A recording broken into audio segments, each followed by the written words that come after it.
নবীকে মৃত্যুর পূর্বে মালাকুল মউত জানায়, অনুমতি চায়। অনুমতি না নিয়ে কোনো নবীর জান কবজ করা হয় নাই। তো ইব্রাহিম আলাইহিস সালাম বললেন, আজরাইল, আমার একটা ছোট্ট প্রশ্ন আছে আল্লাহর কাছে, তুমি একটু জিগাইয়া আসো। যাও তুমি জিগাও।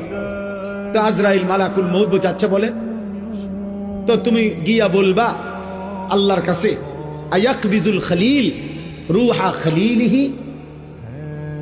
আল্লাহকে জিজ্ঞাসা করবা গিয়া যে ইব্রাহিম জানতে চাইছে কোন বন্ধু কি বন্ধুর জান কবজ করে?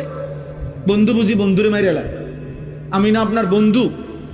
ইব্রাহিম আলাইহিস সালাম কার বন্ধু? কথা বলে না, আল্লাহর বন্ধু কিনা?